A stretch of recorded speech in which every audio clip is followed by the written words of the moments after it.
দর্শক সবাইকে স্বাগত জানিয়ে শুরু করছি চ্যানেল 9 এর সাপ্তাহিক নিয়মিত স্বাস্থ্য বিষয়ক অনুষ্ঠান ডক্টরস পয়েন্ট। সাথে আছে আমি ডক্টর আকাশলীন বদরুদ্দোজা। আমাদের এই অনুষ্ঠানের মূল লক্ষ্যই থাকে নতুন কোনো বিষয় নিয়ে নতুন নতুন দক্ষ এবং বিশেষজ্ঞ ডক্টরদেরকে নিয়ে আসা এবং তাদের সাথে নানা রকম আলোচনার মাধ্যমে জনসচেতনতা গড়ে তোলা। আজকে আমাদের মাঝে অতিথি হিসেবে উপস্থিত আছেন আমাদের সবার পরিচিত স্বনামধন্য একজন চিকিৎসক ডক্টর জাহানারা ফেরদৌস খান, যাকে আমরা সবাই ঝুমু খান নামে চিনি। চলে যাচ্ছি সরাসরি ম্যাডামের কাছে। আসসালামু আলাইকুম ম্যাডাম, আপনি একজন ডার্মাটোলজিস্ট, পাশাপাশি আপনি অ্যান্টি এজিং প্রিভেন্টিভ এবং রিজেনারেটিভ মেডিসিনেও স্পেশালাইজেশন করেছেন। এই দুই বিষয়কে কিভাবে সমন্বয় করেন? ডার্মাটোলজি যখন আমি শুরু করেছি 2000 সালে, তখন একরকম ডার্মাটোলজি ছিল। আমি বলবো যে তখন ডার্মাটোলজি ফিল্ডটা অনেক সিম্পলিফাইড ছিল। আমরা কিছু অসুখ নিয়ে কাজ করতাম, ক্লিনিক্যাল ডার্মাটোলজি বেসড, বাট সময়ের সাথে দেখা গেছে যে রোগের জটিলতা বেড়েছে, পাশাপাশি মানুষের চাহিদা বেড়েছে। যেমন অ্যাস্থেটিক ডার্মাটোলজি, মানুষ অনেক বেশি এখন সৌন্দর্য সচেতন, মানে একটা সমস্যার সাথে এটার একটা সমন্বয় তারা খুঁজে পান। পাশাপাশি দেখা গেছে যে এসব রোগে ত্বকের সমস্যা শুধু নয়, তাদের লাইফস্টাইলের সাথেও এটার একটা যোগসূত্র আছে। অবশ্যই যে anti ageing preventive regenerative medicine, এটার ব্যাপারটা হচ্ছে যে অ্যান্টি এজিং আমরা এজিং হতে দিতে চাই না, প্রিভেন্টিভ আমরা প্রিভেনশন চাই যে এটা যেন আর না বাড়ে, অ্যান্ড রিজেনারেটিভ যেই ড্যামেজগুলো হয়েছে সেটা যেন রিকাভার হয়। সো এই তিনটা জিনিসের সমন্বয়। তো দেখা গেছে ডার্মাটোলজির সাথে ওয়েলনেসের একটা সমন্বয় এসেছে এবং ট্রিটমেন্টের সাকসেস অনেক বেড়েছে। ম্যাডাম, আমাদের বর্তমান সময়ে সবচেয়ে বেশি শুনে থাকি অনেক ধরনের সমস্যার মূলে পিসিওএস, এটা হচ্ছে একটা কারণ। এই ব্যাপারে একটু আমাদের দর্শকদেরকে বিশদভাবে বলবেন। পিসিওএস বা পলিসিস্টিক ওভারিয়ান সিনড্রোম আজকাল এত বেশি হচ্ছে যে আমরা 2000 সালেও এরকম শুনি নাই যে এ ধরনের একটা অসুখ আছে। খুব রিয়েলি আমরা মেডিকেলে যখন পড়েছি তখনও এটাকে এত গুরুত্ব দেওয়া হয় না, যে গাইনি অবস বা আমরা হরমোনের যখন এন্ডোক্রাইনোলজি পড়ছিলাম তখনও এত আমরা জানতাম না। কিন্তু সময়ের সাথে এখন দেখা যাচ্ছে 70 থেকে 80% মেয়ে এই সমস্যাটায় ভুগছে, মানে পিসিওএস মানে পলিসিস্টিক ওভারিয়ান সিনড্রোম। ম্যাডাম, ওভারিতে একটা সিস্টিক গ্রোথ আসছে। পলিসিস্টিক ওভারিয়ান সিনড্রোমটা আসলে কি এটা একটু বলেন আগে। সো সিনড্রোম এটা অনেক কিছু সমন্বয়ে আসতে পারে, সেখানে হরমোনাল কিছু ইমব্যালেন্স ঘটে, সেটা মাইল্ড মডারেট সিভিয়ার পর্যায়ে যেতে পারে, যেটার কিছু কনসিকুয়েন্স হিসেবে দেখা যাচ্ছে যে অতিরিক্ত চুল পড়ছে, তালু খালি হয়ে যাচ্ছে, গায়ের রং কালচে হয়ে যাচ্ছে, গা এবং শরীর, তার অনেক সিস্টিক অ্যাকনি হচ্ছে, তার লোমের সমস্যা হচ্ছে, মুটিয়ে যাচ্ছে, তার মাসিকের অনিয়ম হচ্ছে, ইনফার্টিলিটি হচ্ছে, আর্লি এজিং হচ্ছে, ডিপ্রেশন বা স্ট্রেস লেভেল খুব বেড়ে যাচ্ছে। সবগুলো একটা মানুষের মধ্যে থাকতে পারে, যে কোনো একটা দুটাও হতে পারে।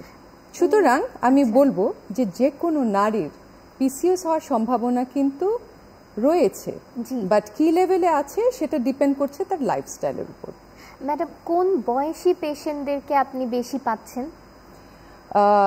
সত্যি কথা, আমি অ্যাডাল্ট পেশেন্টদেরকে বেশি পাচ্ছি, কারণ তারা বেশি সচেতন থাকে। 25-এর পরে বিশেষ করে পরিবার অনেক সচেতন হয়ে যায়, কারণ মেয়ের বিয়ের বয়স হয়ে যায়। বাট আমি বলবো 40s 50s-এও পিসিওএস পেশেন্ট আমার কাছে আছে, বাট সবচেয়ে কম বয়সী আমার পিসিওএস পেশেন্টের বয়স 9 বছর। 9? হ্যাঁ, যার খুব আর্লি পিরিয়ডস হয়ে গেছে এবং দুটো পিরিয়ডের মধ্যে তার গ্যাপ ছিল 6 মাস, এবং সেকেন্ড পিরিয়ড 40 দিন সাস্টেন করেছে, এবং তার আনওয়ান্টেড হেয়ার শুরু হয়ে গেছে 9 বছর বয়সে। বাট আনফর্চুনেটলি তার ওজন 85 কিলোস। তো আমরা অনেক ক্ষেত্রে যেমন বাচ্চা গোলগাল, হ্যাঁ, এটা আমরা পছন্দ করি, নাদুস নুদুস বাচ্চা, এবং নাদুস নুদুস বাচ্চারা নড়াচড়া কম করে, বাবা মার জন্য একটু সুবিধা হয়। বাট এই বাচ্চাগুলো যখন অ্যাডোলেসেন্সে যায় তাদের পিসিওএস এর সম্ভাবনা অনেক বেড়ে যায়। আচ্ছা। এবং এই সময় যেটা হচ্ছে বাচ্চাদের আসলে খেলাধুলা হয়ই না, স্কুলে দেখা যাচ্ছে তার পড়াশোনা কেন্দ্রিক জীবনটাই থাকে। তো আমরা ছোটবেলায় যেরকম সাইকেল চালিয়েছি, বান্ধবীদের সাথে খেলা করেছি, এগুলো এখনকার বাচ্চারা পায় না, তাদের পড়ার চাপ অতিরিক্ত বেশি।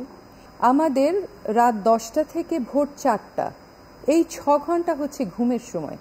এই সময় আমরা যত ডিপ স্লিপে থাকব তত আমাদের ক্ষয় কম হবে এবং রিজেনারেশন বেশি হবে।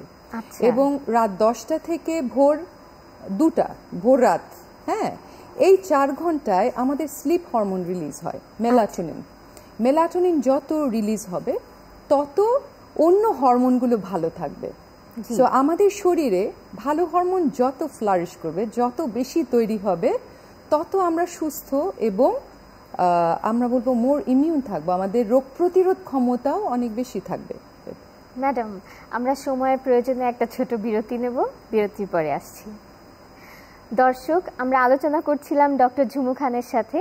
ডক্টরস পয়েন্ট অনুষ্ঠানে এই পর্যায়ে নিচ্ছি ছোট একটা বিরতি। কোথাও যাবেন না, সাথেই থাকুন।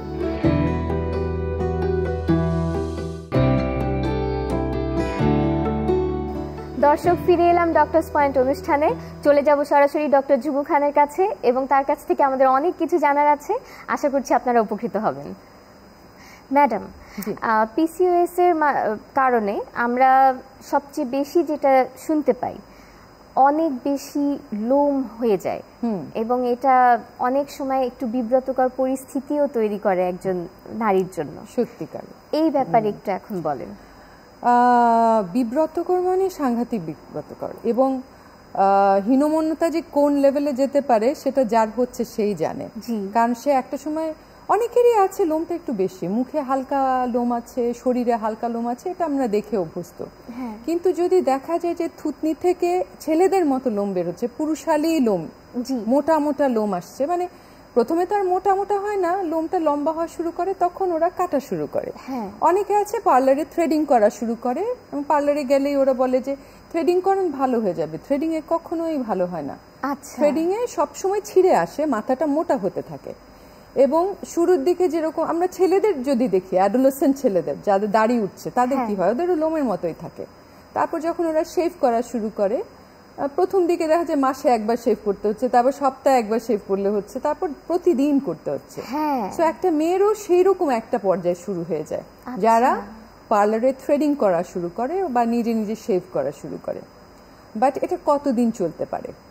হ্যাঁ, এবং এটা যে শুধু মুখে হচ্ছে তা না, তার নিপলের চারপাশে হতে পারে, পেটে হতে পারে, শরীরের যে কোনো জায়গায় বড় বড় ছেলেদের মতো লোম আসা শুরু করতে পারে।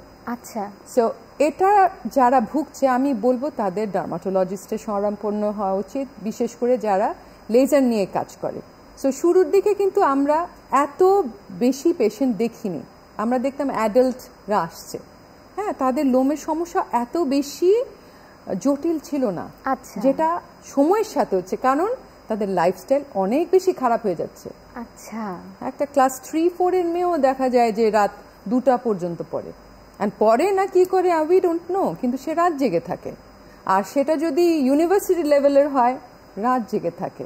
অনেকে আছে সারা রাত জাগে, সারা দিন ঘুমায়, কারণ তার ডে শিফটে ক্লাস। সো ডে শিফটে ক্লাস হলে তো তার আরো ইজি হয় রাত 10টায় ঘুমানো, ভোরে উঠে সে পড়া করতে পারে। সো আমরা কিন্তু একটা খুব স্বাভাবিক নিয়মের বাইরে চলে যাচ্ছি। লেজারটা একটা অত্যাধুনিক ট্রিটমেন্ট প্রসিডিওর, এবং আমরা যেসব লেজার ইউজ করি এগুলো FDA অ্যাপ্রুভ। সো সবচেয়ে বেশি কার্যকরী লেজার হচ্ছে লং পালস এনডিআক, ডায়াড লেজার। এগুলো আপনি যেসব ক্লিনিকে পাবেন আপনি সেখানে যেতে পারেন, বাট আমি বলবো যে এক্সপেরিয়েন্স হ্যান্ডে করা, যে কতটা এক্সপেরিয়েন্স, ক্লিনিকগুলো কতদিন ধরে মানসম্পন্ন ট্রিটমেন্ট দিচ্ছে, সেটা আপনি বিচার করবেন। তাহলে অবশ্যই অবশ্যই ভালো ট্রিটমেন্ট আসা সম্ভব। বাট রিমেম্বার অ্যানাদার থিং, যে মেল হরমোন কিন্তু আমার এই লোমের তারতম্য তৈরি করছে। সো আমি যখন টেস্ট করব, মেল হরমোন বেশি আসতে পারে, নাও আসতে পারে, বিকজ এই ভারসাম্যহীনতা সবসময় যে টেস্টে আসবে তা না। বাট আমাদের 80% পেশেন্ট কিন্তু লাইফস্টাইল ঠিক করলেই ভালো হয়ে যেতে পারে। পাশাপাশি ওজন কমানো, তাহলে দেখা যায় যে ওই সিসগুলো ছোট হয়ে যায়, সো তার যে ভীতিগুলো কাজ করছে, এক হচ্ছে আমি পুরুষ হয়ে যাচ্ছি কিনা, আর আমার ওভারিতে সিস্ট আছে, যেন শুনতেই ভয় লাগে যে ওভারিতে আমার সিস্ট, আমার কি হবে।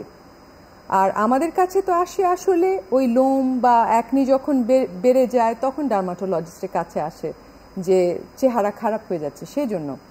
বাট জিনিসটার সমন্বয়হীনতা আসলে লোকটাকে বাড়িয়ে দেয়। সো আমি যখন এই পেশেন্টগুলোকে ট্রিটমেন্ট করি তখন আমি আমার ওই anti ageing, preventive and regenerative medicine অ্যাসপেক্টে ট্রিটমেন্টগুলো দিই। ম্যাডাম, আরেকটা খুব কমন সমস্যা যেটা দেখা যায় সেটা হচ্ছে ব্রণ। ব্রণের সমস্যাটা টিনেজারদের হচ্ছে, আবার 24-25 বছর বয়সে গিয়ে একবার হচ্ছে, আবার বয়স্ক অনেকেরই ব্রণ হচ্ছে।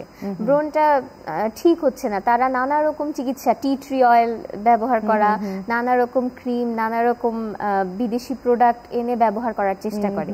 কিন্তু আপনি আমাদের দর্শকদের জন্য খুব সহজভাবে এটার জন্য আমরা কি করতে পারি একটু বলেন। অ্যাকনি পেশেন্টদের যেটা দেখা যায় তাদের সেবাসিয়াস গ্ল্যান্ডগুলোর কিছু গঠনগত জটিলতা থাকে, যেটা হয় যে বয়সন্ধির সাথে যখন হরমোন চেঞ্জ হতে থাকে সেবাসিয়াস গ্ল্যান্ডগুলো একটু এলোমেলো কাজ করে, পরে ওটা নর্মাল হয়ে যায়। বাট যাদের নর্মাল হয় না এবং দেখা যায় যে বড় বড় ফোড়ার মতো অ্যাকনি হচ্ছে, এটা কিন্তু সত্যি ভীতিকর। এক হচ্ছে তার ব্রণটা কিন্তু আরামদায়ক কিছু না, সে যথেষ্ট পেইনের মধ্যে দিয়ে যায়, অনেকে জ্বরও আসে। আবার ওটার কনসিকুয়েন্স হিসেবে তার স্কার হচ্ছে, দাগ হচ্ছে, তার হীনমন্যতা বেড়ে যাচ্ছে। হ্যাঁ, সুতরাং আমরা খুব সহজভাবে ব্রণকে যেভাবে বলি যে ব্রণ হয়েছে, জিনিসটা সবার ক্ষেত্রে এত সহজ থাকে না। যখনই দেখা যাচ্ছে যে 1-2 মাসের ট্রিটমেন্টে সারছে না, তখনই আমাদের চিন্তা করতে হবে যে গ্ল্যান্ডগুলোর গঠনগত ত্রুটি আছে। এবং সেই ক্ষেত্রে আমরা লেজার ট্রিটমেন্ট করি, আইসোট্রেটিনন বলে একটা খাবার ওষুধ আছে, সেগুলো দেই। আর পাশাপাশি পিসিওসও মাথায় রাখতে হবে, কারণ ওই যে মেল হরমোন, এই হরমোনটার নাম হচ্ছে ডাইহাইড্রোটেস্টোস্টেরন।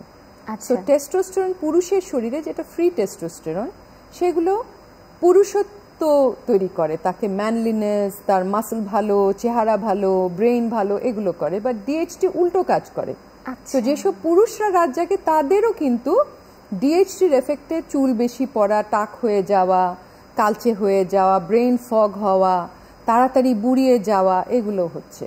আর মেয়েদের তো হচ্ছেই। এবং মেয়েদের হওয়ার আরেকটা কারণ হচ্ছে তার ফিমেল হরমোনগুলো সাপ্রেস হয়ে মেল হরমোনে শিফট হচ্ছে। সেই শিফটটা যদি আমরা না ব্লক করি তাহলে কিন্তু আমি রেজাল্ট পাবো না। যে কারণে অনেককে দেখা যায় যে হরমোনের ট্রিটমেন্ট যখন শুরু করে, যখন ওষুধ খাচ্ছে বেশ ভালো, বাট সবার ক্ষেত্রে হয় না। পরে যখন ওষুধ বন্ধ করছে 1-2 মাস পর আবার সে back to the pavilion. So তাকে অবশ্যই লাইফস্টাইল ঠিক করতে হবে। ম্যাডাম, আমরা খুব সুন্দর আলোচনা করছিলাম, একটা ছোট বিরতির পর আবার ফিরে আসব। দর্শক, নিচ্ছি ছোট একটা বিরতি, কোথাও যাবেন না, সাথেই থাকুন।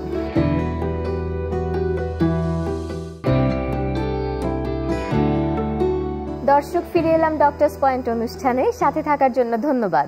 চলে যাচ্ছি সরাসরি ডক্টর ঝুমু খানের সাথে।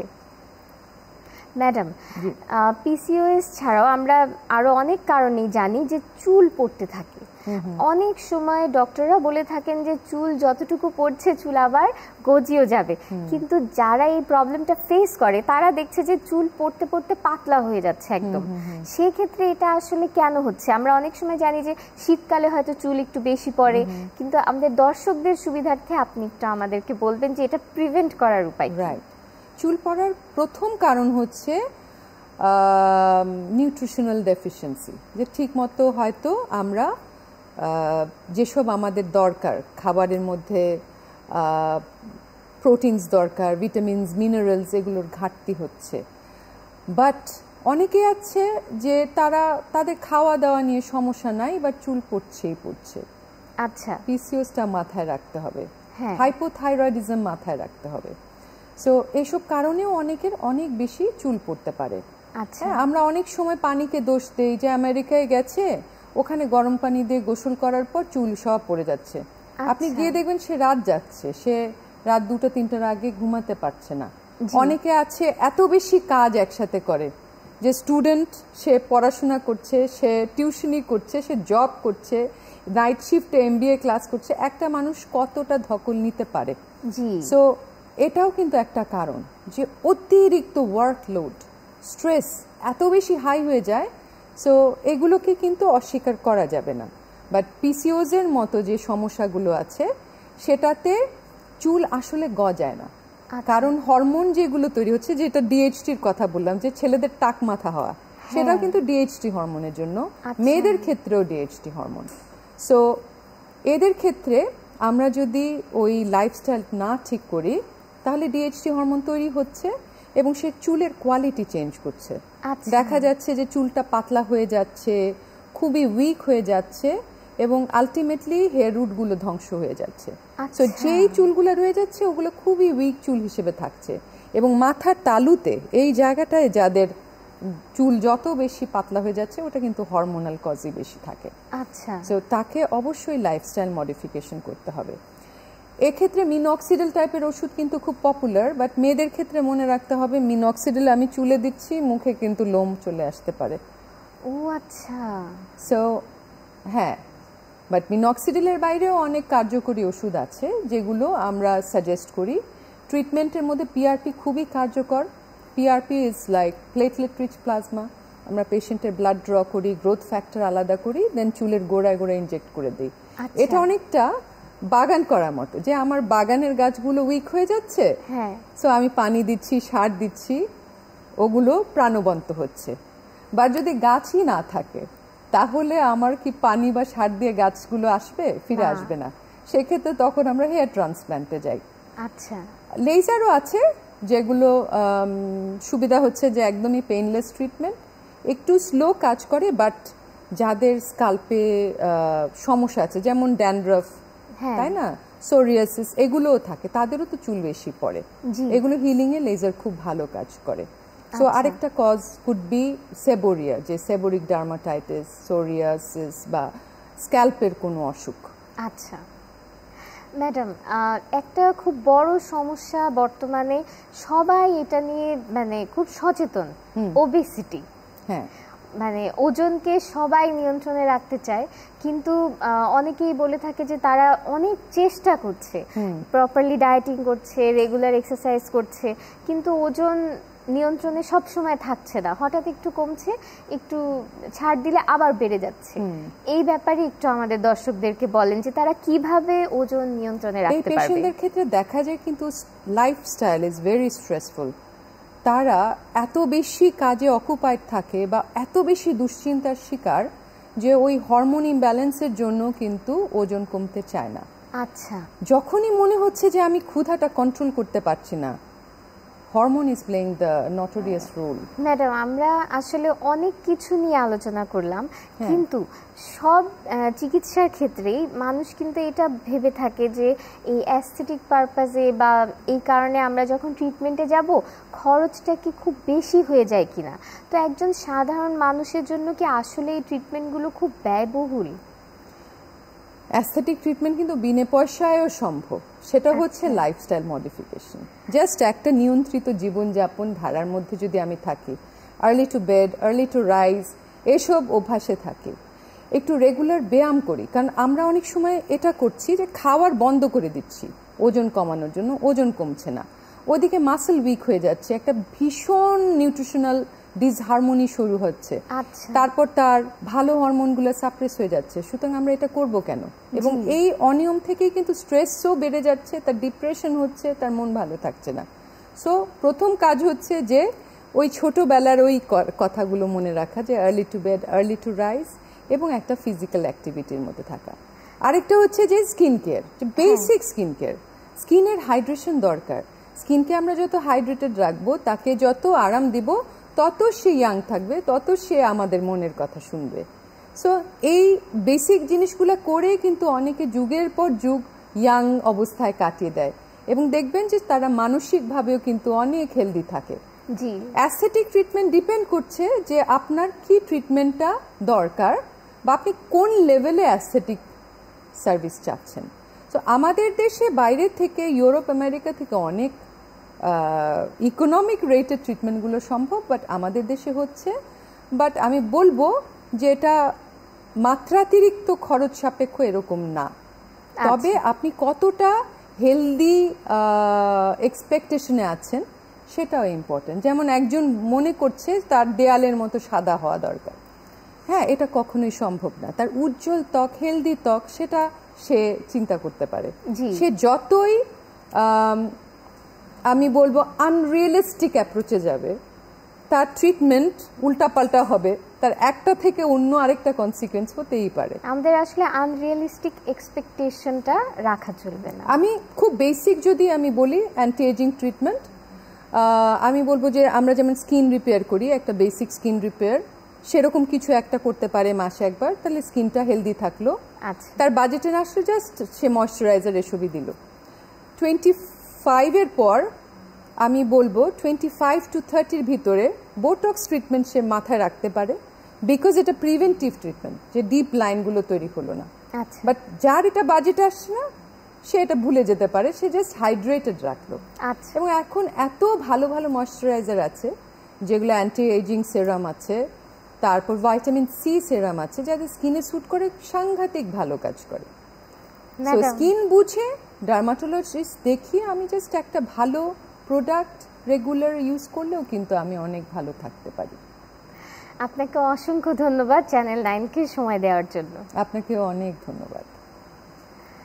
দর্শক, আজ এ পর্যন্তই। আশা করছি ডক্টর ঝুমু খানের সাথে আলোচনায় আজকে আপনারা উপকৃত হয়েছেন।